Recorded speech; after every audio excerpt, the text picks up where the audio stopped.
أشهد أن لا إله إلا الله وحده لا شريك له وأشهد أن محمدًا عبده ورسوله أما بعد فأعوذ بالله من الشيطان الرجيم بسم الله الرحمن الرحيم الحمد لله رب العالمين الرحمن الرحيم مالك يوم الدين إياك نعبد وإياك نستعين اهدنا الصراط المستقيم صراط الذين أنعمت عليهم غير المغضوب عليهم ولا الضالين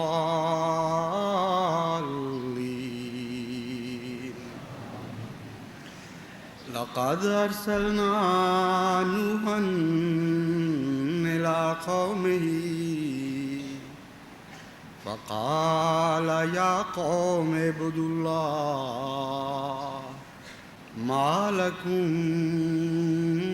من إله غيره إني أخاف عليكم عذاب يوم عظيم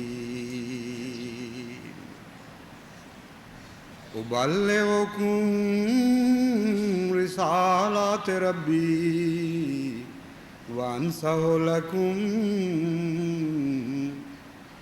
وأعلم من الله ما لا تعلمون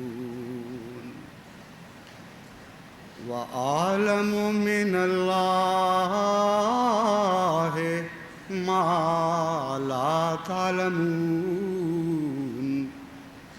أوعجبتم من جاءكم ذكر من ربكم على رجل منكم لينذركم ولتتقوا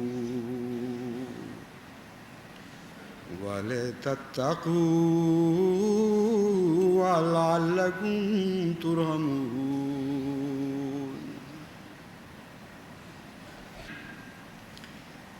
میں نے گزشتہ خطبے میں جماعت کو ان انبیاء کے واقعات کی طرف توجہ دلائی تھی جن کو قرآن کریم نے ہمارے لیے نصیحت کے طور پر محفوظ فرمایا ہے.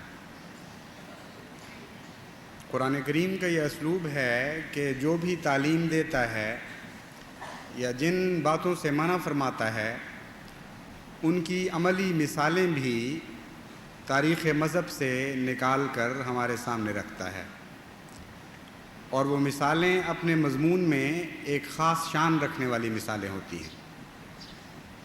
پس کسی موضوع پر بھی آپ قرآن کریم سے ہدایت کے لیے رجوع کریں تو آپ کو نہ صرف تعلیم ملے گی بلکہ اس تعلیم کے عملی نمونے بھی قرآن کریم میں نظر آئیں گے.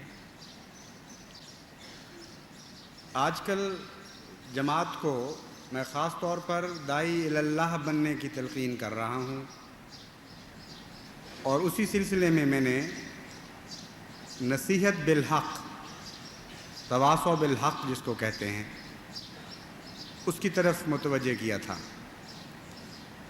اور نصیحت بالصبر کی طرف متوجہ کیا تھا۔ انبیاء کی تاریخ جو قرآن کریم میں محفوظ ملتی ہے، اس میں ان دونوں چیزوں کے نہایت ہی اعلیٰ نمونے نظر آتے ہیں۔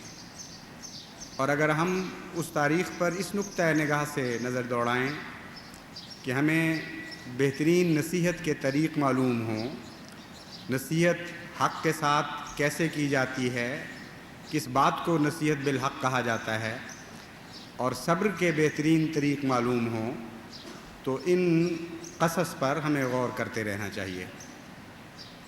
سب سے پہلے حضرت نوح کا ذکر قرآن کریم میں ملتا ہے، جن کی نصیحتیں محفوظ فرمائی گئی ہیں۔ اگرچہ اس سے پہلے حضرت آدم اور شیش اور ایک اور نبی گزرے ہیں، مگر جہاں تک قرآن کریم کی نصائح کو محفوظ کرنے کا تعلق ہے، پہلے نبی جن کی نصیحتوں کا نمونہ ہمارے سامنے رکھا گیا وہ حضرت نوح ہیں۔ حضرت نوح کی نصیحتوں پر غور کریں یا دیگر انبیاء کی، جیسا کہ میں بعد میں بیان کروں گا، ان سب نصیحتوں میں ہمیں ایک بات نمایاں طور پر نظر آتی ہے، وہ یہ کہ نصیحتوں میں نقلی دلائل کی بجائے فطری دلائل پر زور دیا گیا ہے۔ میں نے عمداً فطری دلائل کا لفظ استعمال کیا ہے، عقلی دلائل کا نہیں، کیونکہ عقلی دلائل میں فلسفے اور منطق کے ایچ پیچ ہوتے ہیں، لیکن فطری دلائل میں ان کو کہتا ہوں جو انسانی فطرت کی آواز ہوتی ہے، اس کے لیے کسی لمبی چوڑی فلسفیانہ، منطقیانہ یا نقلی دلیل کی ضرورت کوئی نہیں ہوتی۔ دل سے نکلی ہوئی سچائی کی آواز ہوتی ہے جو سیدھے دل میں اتر جاتی ہے، اور چونکہ اس کے پیچھے کوئی منطقی ایچ پیچ نہیں ہوتا، اس لیے اس میں کج بحثی کا بھی کوئی سوال نہیں۔ سوال یہ ہے کہ اگر تم مانتے ہو تو مانو، نہیں مانتے تو نہ مانو۔ مانو گے تو تمہارا فائدہ ہوگا، نہیں مانو گے تو نقصان اٹھاؤ گے۔ یہ طرز ہے انبیاء کی نصیحت کی جو اکثر صورتوں میں ہمیں محفوظ ملتی ہے۔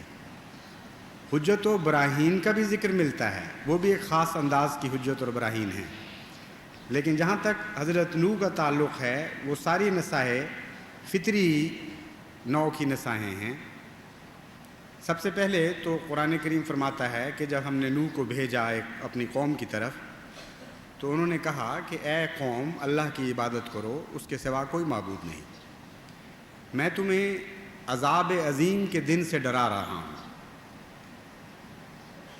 دیکھیے، کوئی اس میں دلیل نہیں ہے، ایک سیدھی سادھی نصیحت ہے، لیکن دل کی گہرائی سے نکلی ہے۔ ایک خوف محسوس کر رہے ہیں اپنی قوم پر ہلاکت کا، اور وہ ان کو وقت پہ متنبع کر رہے ہیں۔ پھر کہتے ہیں ابلغکم رسالات ربی وانصح لکم، میں تمہیں اپنے رب کا پیغام پہنچا رہا ہوں اور میں تمہیں نصیحت کرتا ہوں۔ اور کیوں ایسا کر رہا ہوں؟ اس لیے کہ مجھے میرے اللہ نے بعض ایسی خبریں دی ہیں جن کا تمہیں علم نہیں ہے۔ تم نہیں جانتے کہ تمہارے ساتھ کیا ہونے والا ہے، کیا واقعات تم پر گزر جائیں گے، اس لیے میں ایک باعلم باخبر انسان کے طور پر تمہیں متنبع کرتا ہوں۔ پھر ان کے انکار کی وجہ کا تجزیہ فرماتے ہیں حضرت نوح، کہتے ہیں میں جانتا ہوں کہ تم کیوں انکار کر رہے ہو۔ اَوَعَجِبْتُمْ أَنْ جَاءَكُمْ ذِكْرٌ مِّن رَبِّكُمْ، کیا تمہیں اس بات پہ تعجب ہے کہ اللہ نے تمہارے لیے نصیحت کا سامان فرمایا ہے، تمہیں ایک مذکر بھیجا، ایک نصیحت کرنے والا بھیجا، اور نصیحت کی صورت میں اپنا کلام نازل فرمایا۔ ان باتوں سے تم متعجب ہو۔ اور دوسرے تعجب کی بات یہ ہے کہ علی رجل منکم، تم میں سے ایک عام انسان کو اپنا نمائندہ بنا کے بھجوایا ہے۔ کیوں بھجوایا؟ اس لیے کہ وہ تمہیں ڈرائے۔ کیوں بھجوایا؟ اس لیے کہ تم تقوی اختیار کرو۔ اور کیوں بھجوایا؟ اس لیے کہ تم پر رحم کیا جائے۔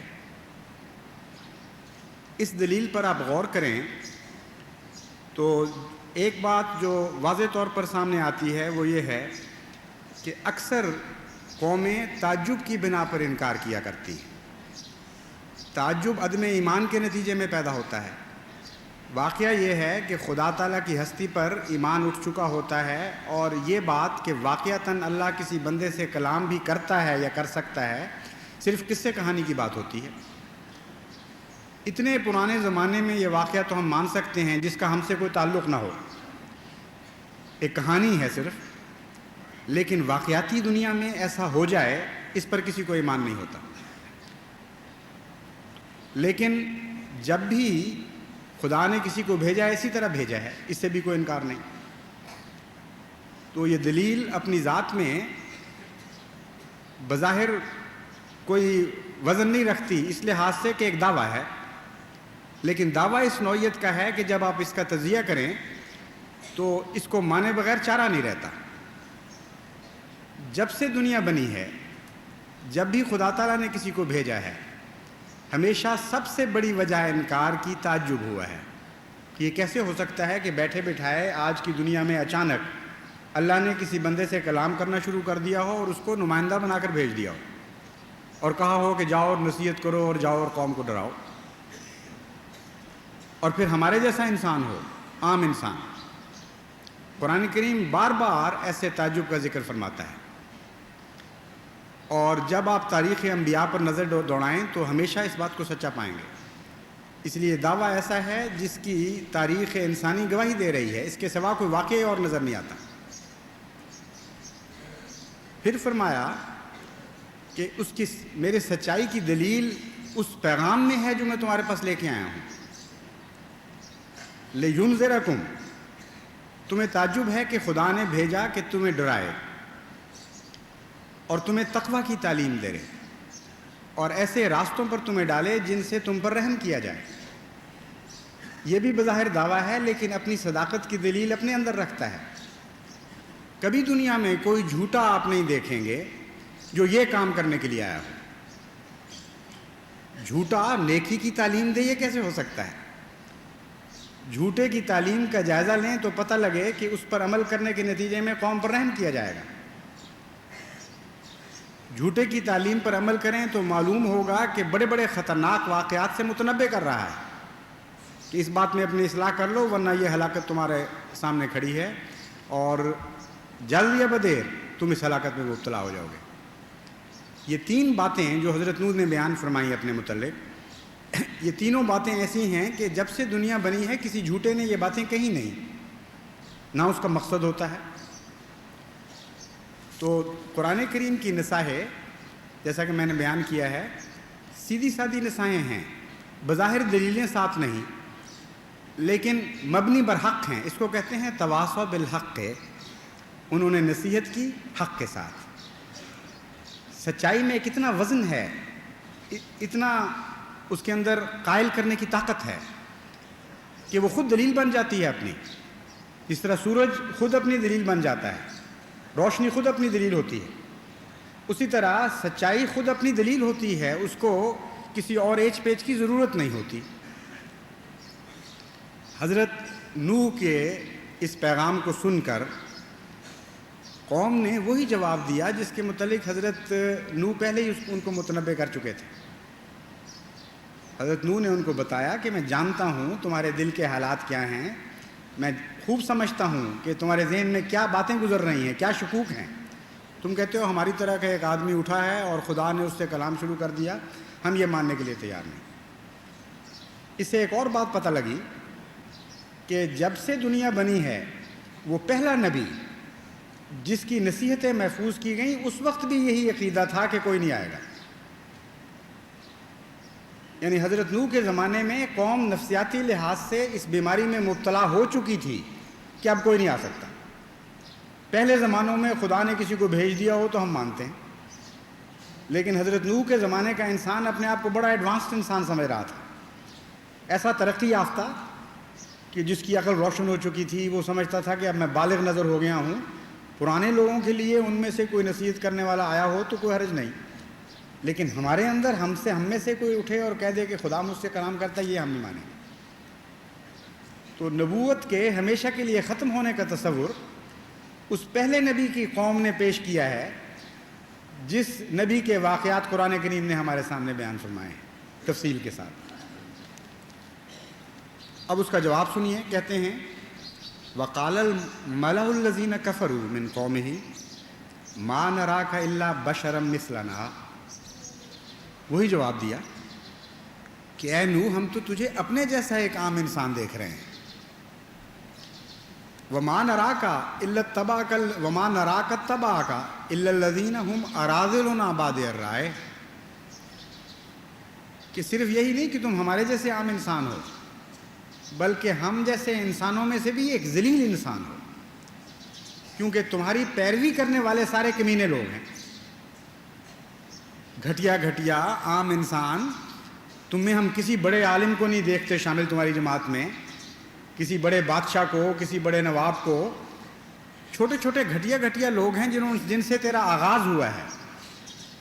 تو بشرم مثلنا، تو ہم تیرے احترام میں تجھے عزت دینے کے لیے کہہ چکے، مگر جب ہم تجزیہ کرتے ہیں صورتحال کا تو یہ دیکھتے ہیں کہ تو عام انسان بھی نہیں، ایک ذلیل انسان ہے جو ذلیل انسانوں کا لیڈر بنا ہوا ہے۔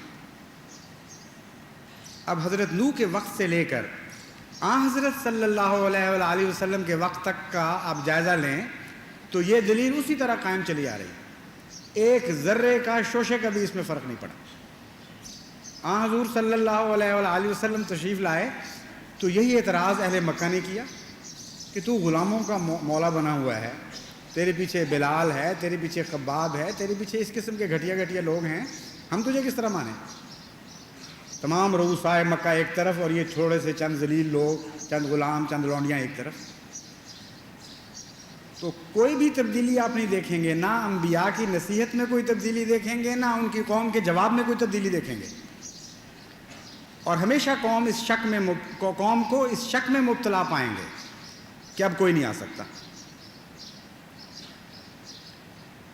چنانچہ وہ کہتے ہیں ہمیں تو کوئی فضل ہی نظر نہیں آتا، تمہاری کوئی فضیلت ایسی، بل نظنکم کاذبین، چنانچہ ہم واضح طور پہ بتا رہے ہیں کہ ہم تمہیں جھوٹا سمجھتے ہیں، تم مفتری ہو، اس سے زیادہ تمہاری کوئی حقیقت نہیں۔ اب اس دلیل کا جواب حضرت نوح کیا دیتے ہیں؟ یہ ایک بہت اہم بنیادی بات ہے۔ جیسا کہ میں نے یہ کہا تھا، ایسی نصیحت جو فطرت انسانی سے تعلق رکھتی ہو، اس میں چونکہ فلسفیانہ ایچ پیچ کوئی نہیں ہوتے، اس لیے بحث کی آگے گنجائش نہیں رہتی، یا مانو گے یا نہیں مانو گے، مانو گے تو یہ ہوگا، نہیں مانو گے تو وہ ہوگا، اس کے درمیان کوئی بحث کی گنجائش نہیں۔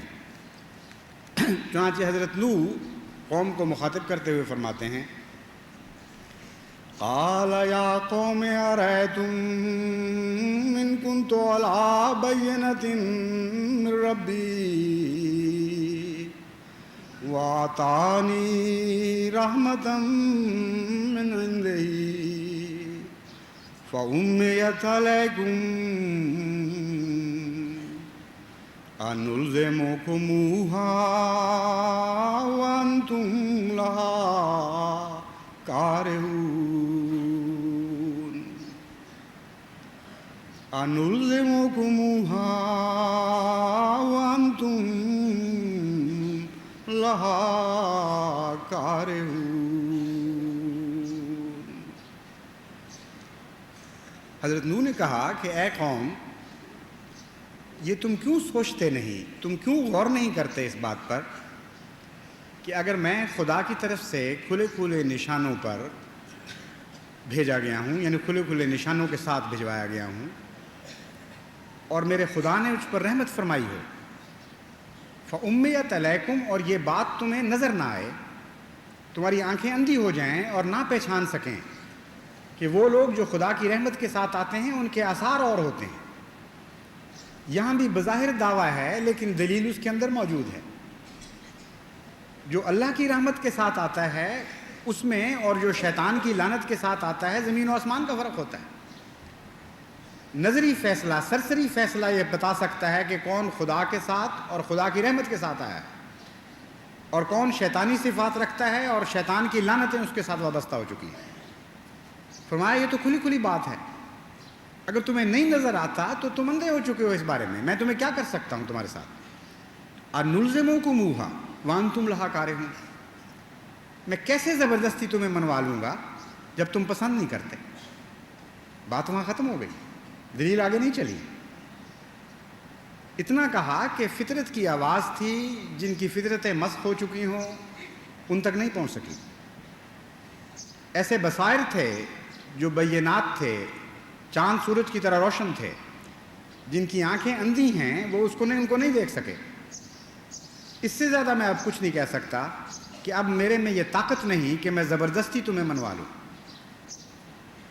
ایک اور بڑی عجیب بات اس سے یہ معلوم ہوئی کہ جب سے دلائل اور مجاہدے کا آغاز ہوا ہے، ایسے مجاہدے کا آغاز جس کی تفصیلات قرآن کریم نے محفوظ فرمائی ہیں، جبر کا صداقت کے ساتھ کوئی تعلق نہیں ہوا۔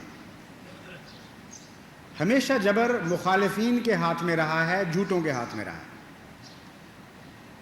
ایک واقعہ حضرت نوح کے واقعہ سے لے کر حضرت محمد مصطفیٰ صلی اللہ علیہ وآلہ وسلم کے زمانے تک آپ کو نہیں ملے گا جس میں جبر سچوں کے ساتھ ہوا ہو اور جھوٹوں نے نصیحت سے کام لیا۔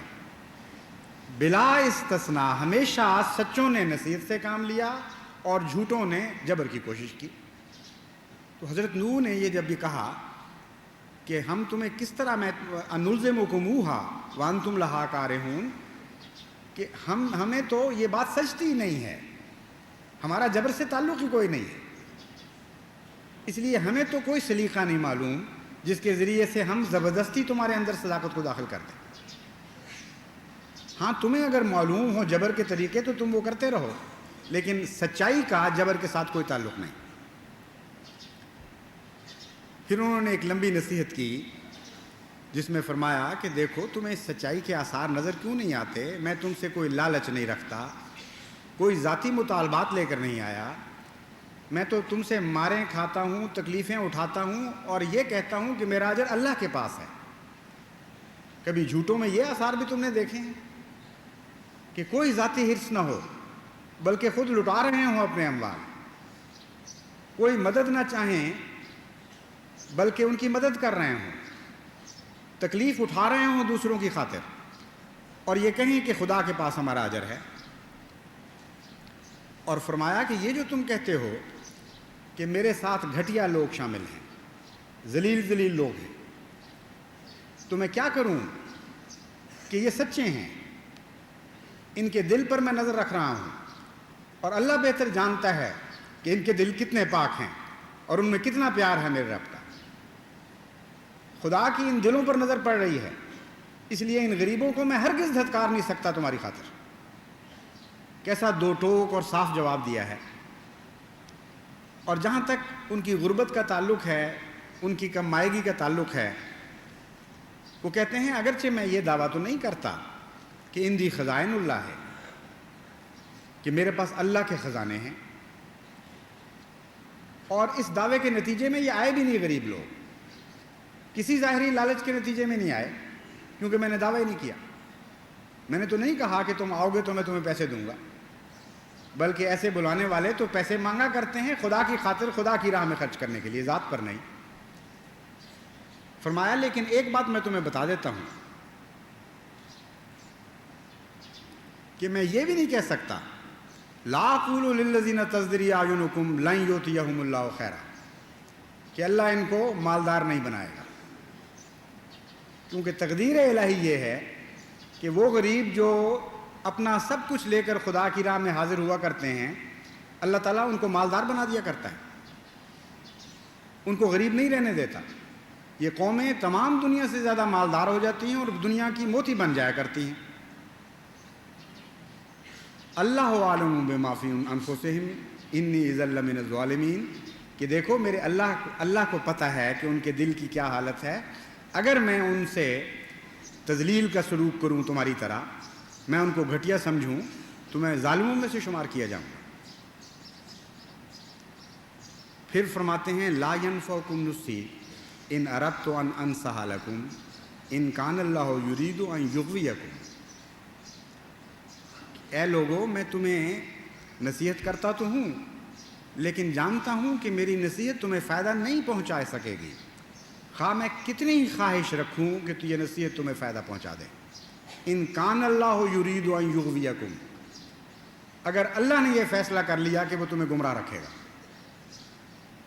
ہوا ربکم و الیہ ترجعون، تمہارا رب میں نہیں ہوں، وہ ہے تمہارا رب جس کے فیصلے کے نتیجے میں یا ہدایت ملتی ہے یا ہدایت سے قوم معروم رکھی جاتی ہے، اور اسی کی طرف تم لوٹ کر جانے والے ہو، اسی کی طرف تم لوٹائے جاؤ گے۔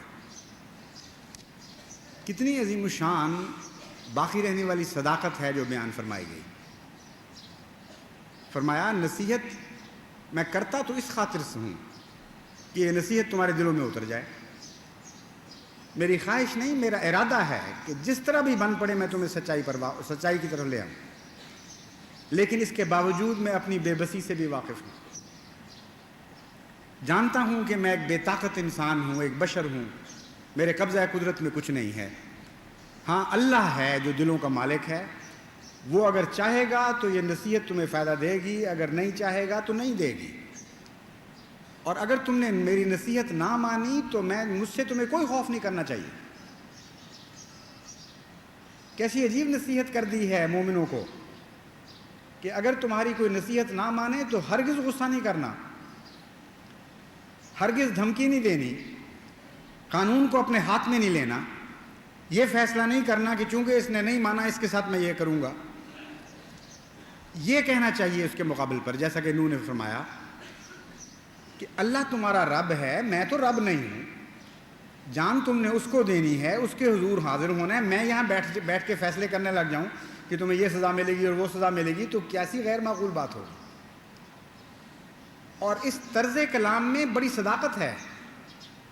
جو شخص خدا کی ہستی پر ایمان نہ لاتا ہو، جو خدا پر افتراء کر رہا ہے، اگر اس کا پیغام قوم قبول نہ کرے تو آخرت پر بنا کر کے تو نہیں بیٹھ جایا کرتا، اس کو تو نظر آ رہا ہوتا ہے کہ یہی دنیا ہے، جو کچھ ہونا ہے یہی ہو جائے گا، اگر میں ناکام ہوا تو ہمیشہ کے لیے ناکام ہو جاؤں، اگر قوم نے میری بات کو رد کر دیا اور میں نے کوئی اور ذرائع اختیار نہ کیے قوم کو سمجھانے کے، تو گویا میں نامراد ہو کر چلا جاؤں گا اس دنیا سے۔ جھوٹے آدمی کو تو یقین ہوتا ہے اس بات کا، اس لیے وہی بات نہیں چھوڑتا، جب اس کا انکار کیا جاتا ہے تو پھر وہ سوچتا ہے اور ذرائع، وہ کوشش کرتا ہے فراڈ سے، دھوکے سے، چال بازیوں سے، جس طرح بھی بن پڑے۔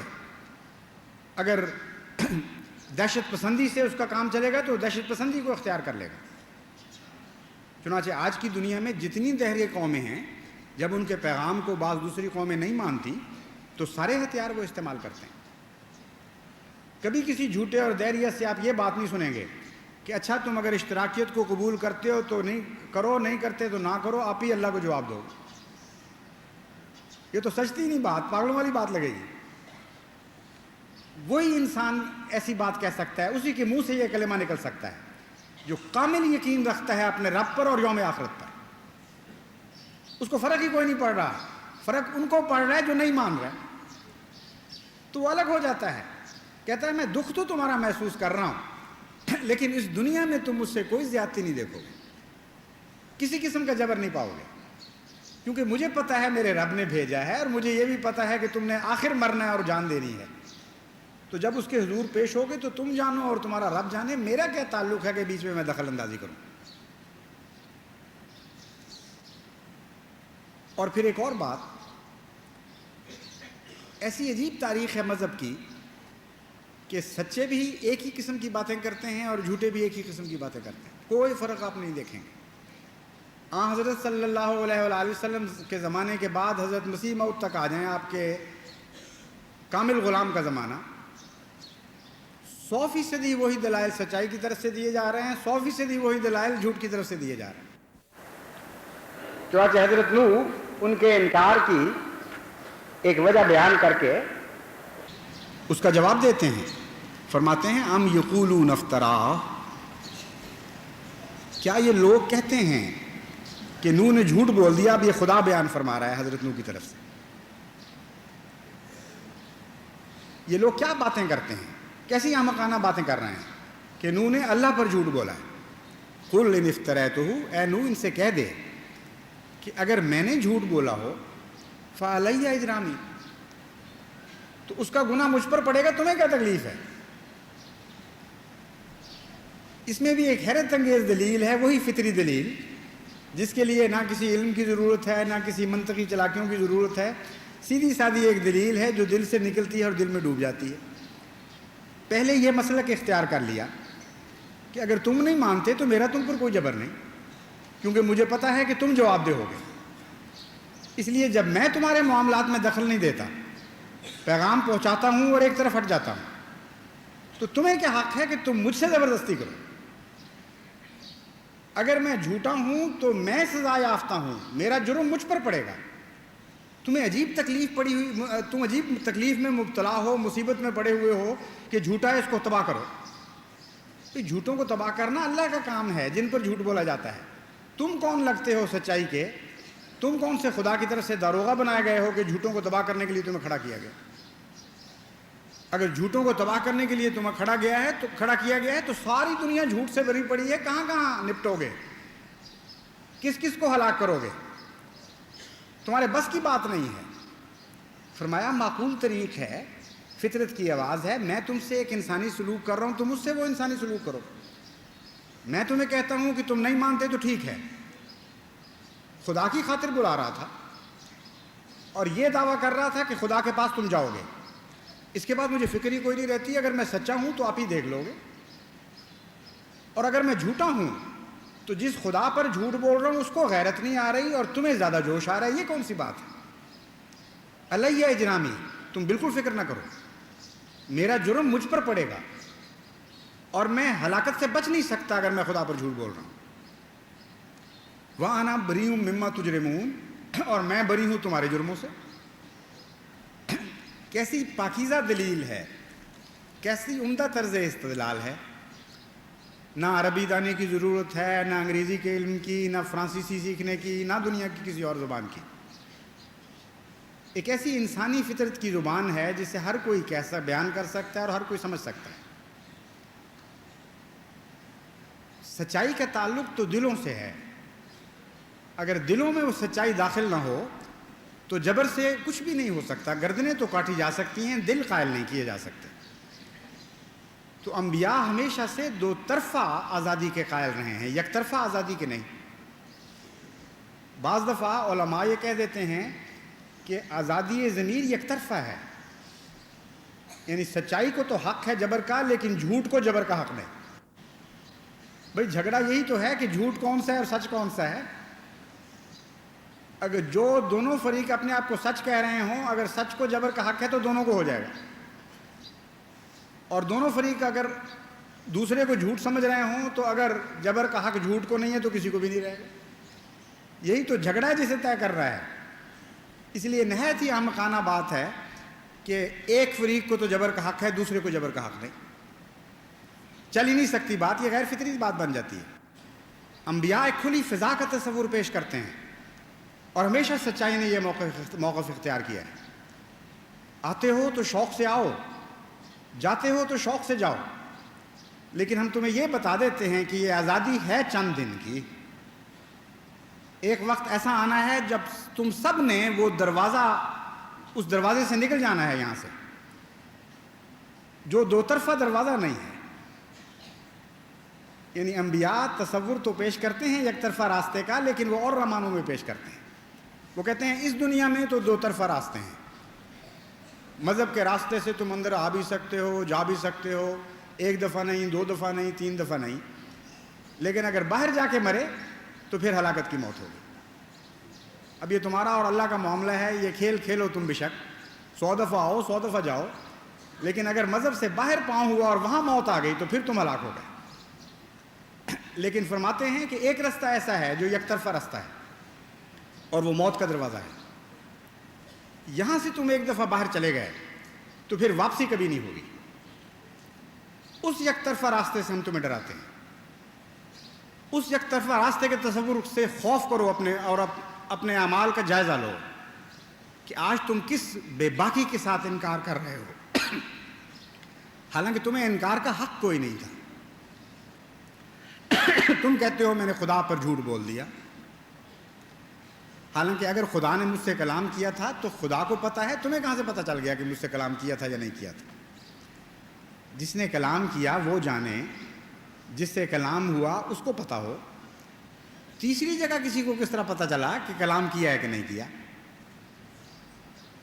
یہ اس دلیل کا دوسرا پہلو ہے۔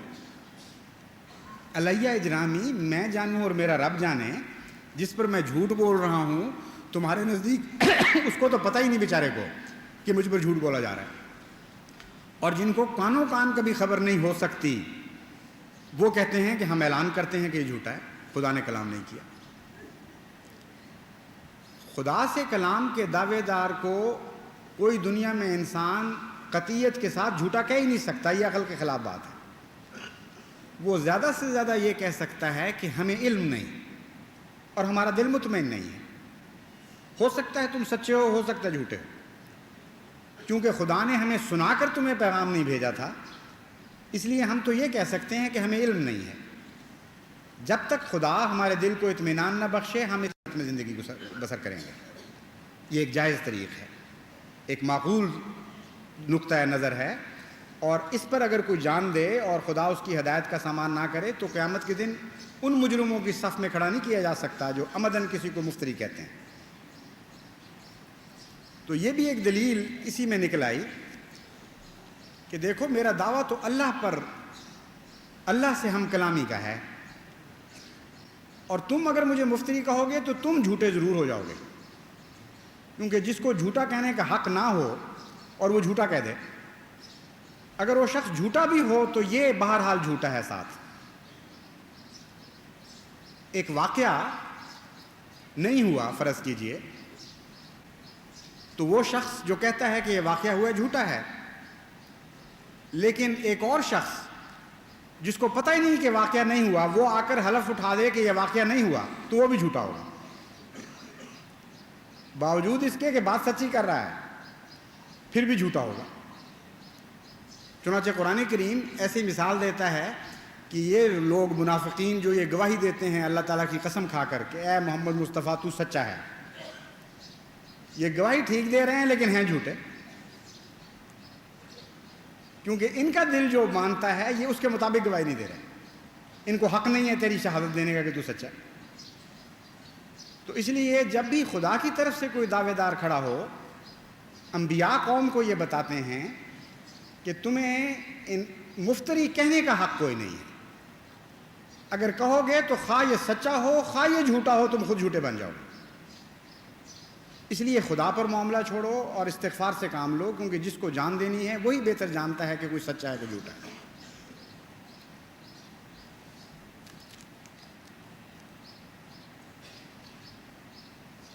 پھر حضرت نوح قوم کو مخاطب کر کے فرماتے ہیں، اور یہ ساری نصائح بہت گہرے سبق رکھتی ہیں، ایسے اسباق رکھتی ہیں جن میں درد پایا جاتا ہے۔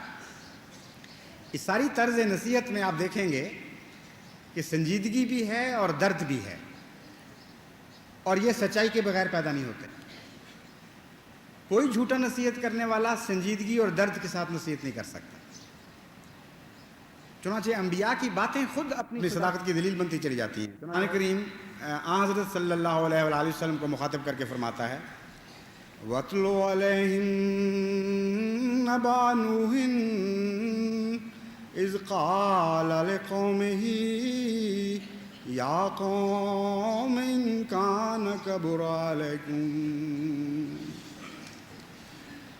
يَا قَوْمِ إِنْ كَانَ كَبُرَ عَلَيْكُمْ مَقَامِي وَتَذْكِيرِي بِآيَاتِ اللَّهِ فَعَلَى اللَّهِ تَوَكَّلْتُ فَأَجْمِعُوا أَمْرَكُمْ وَشُرَكَاءَكُمْ ثُمَّ لَمْ يَكُنْ أَمْرُكُمْ عَلَيْكُمْ غُمَّةً ثُمَّ اخْذُوا إِلَيَّ وَلَا تُنْظِرُونِ فَإِنْ تَوَلَّيْتُمْ فَمَا سَأَلْتُكُمْ مِنْ أَجْرٍ إِنْ أَجْرِيَ إِلَّا عَلَى اللَّهِ وَأُمِرْتُ أَنْ أَكُونَ مِنَ الْمُسْلِمِينَ۔ کہ اے محمد صلی اللہ علیہ وآلہ وسلم، تو اپنی قوم کے سامنے نوح کی خبر بیان فرما اور ان کو بتا کہ اس وقت کو یاد کریں کہ جب نوح نے اپنی قوم سے یہ کہا کہ تمہیں میرا منصب برا لگ رہا ہے اور تمہارے اوپر بہت بوجھل ہے وہ مقام جو خدا نے مجھے عطا فرمایا ہے۔ ایک اور تجزیہ کر دیا انسانی فطرت کا کہ جب سے دنیا بنی ہے حسد پیدا ہو جاتا ہے اس مقام سے کہ ایک شخص خدا کا نمائندہ بن گیا۔ دنیا کے نمائندگان اپنے علم، اپنے خاندانوں کے برتے پر، اپنی قوموں کے برتے پر، اپنی دیگر فضیلتوں کے نتیجے میں اپنی بادشاہی دنیا سے منوا چکے ہوتے ہیں اپنے اپنے حلقے میں۔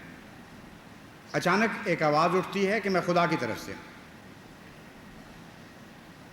فرمایا اے محمد اپنی قوم کو بتا کہ تمہارا وہی حال ہے جو ہزاروں سال پہلے نوح کی قوم کا تھا، ایک ذرہ بھی تمہارے اندر فرق نہیں پیدا پڑا۔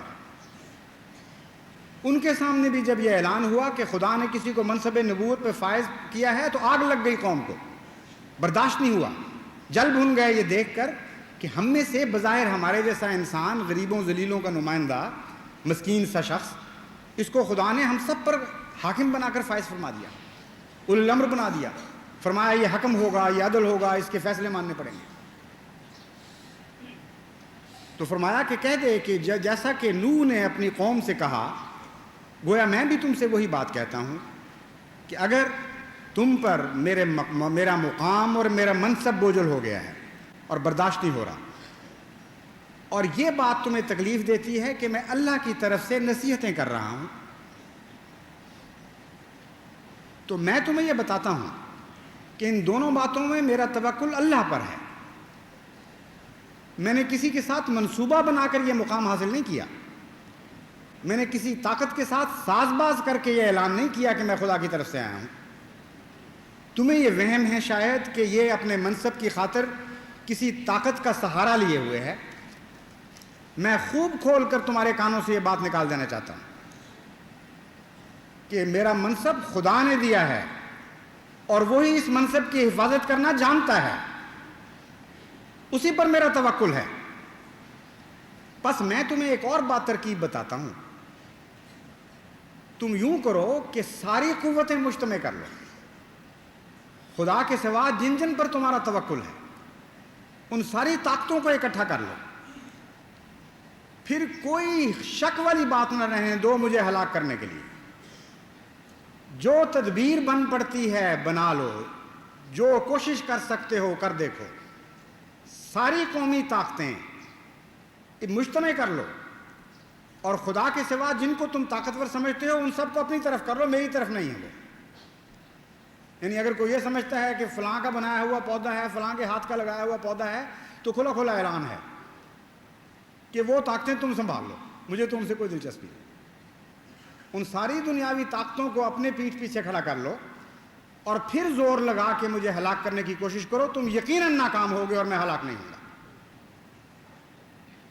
کیسی عظیم الشان ایک فطرت کی دلیل ہے، دل سے اٹھتی ہے اور دل پہ اثر کرتی ہے۔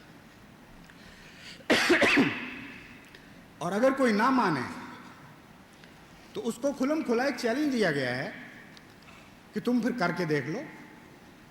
مخالفت کرنا تو تمہارے بس میں ہے نا، تمام ذرائع اختیار کرنا مجھے مٹانے کے یہ تمہارے بس میں ہے۔ تم کہتے ہو کہ ہمارے پاس تو کچھ ہے ہی نہیں، چند ذلیل اور کمینے لوگ ہیں جو میرے ساتھ ہیں، تو جب یہ شکل ہے تو پھر مجھے مٹانا کون سا مشکل ہے؟ لگاؤ پھر زور، ساری طاقتیں استعمال کر لو، لیکن میں تمہیں بتاتا ہوں کہ تم ناکام ہوگے اور میں کامیاب ہوں گا کہ مجھے خدا نے بنا کے بھیجا۔ یہ بھی وہ دلیل ہے جو ازلی ابدی دلیل ہے۔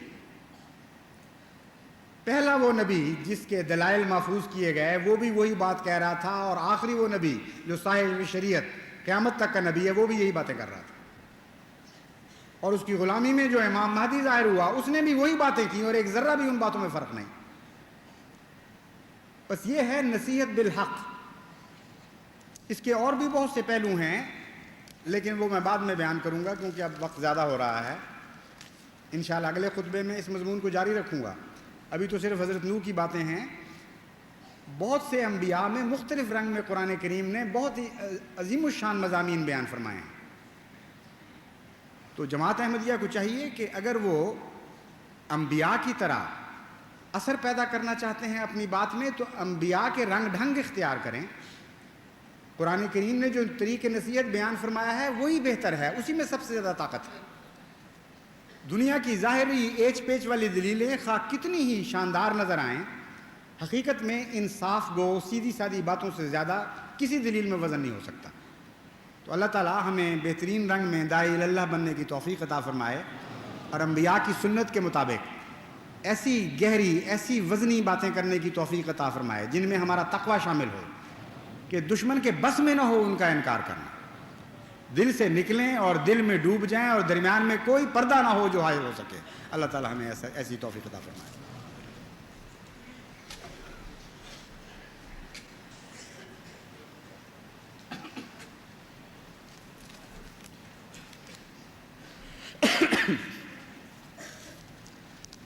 الحمد للہ نحمده ونستعینه ونستغفره ونؤمن به ونتوکل علیہ ونعوذ باللہ من شرور انفسنا ومن سیئات اعمالنا من يهده الله فلا مضل له ومن يضلله فلا هادي له ونشهد أن لا إله إلا الله وحده لا شريك له ونشهد أن محمدًا عبده ورسوله. عباد الله رحمكم الله إن الله يأمر بالعدل والإحسان وإيتاء ذي القربى وينهى عن الفحشاء والمنكر والبغي يعظكم لعلكم تذكرون. اذكروا الله يذكركم وادعوه يستجب لكم ولذكر الله أكبر.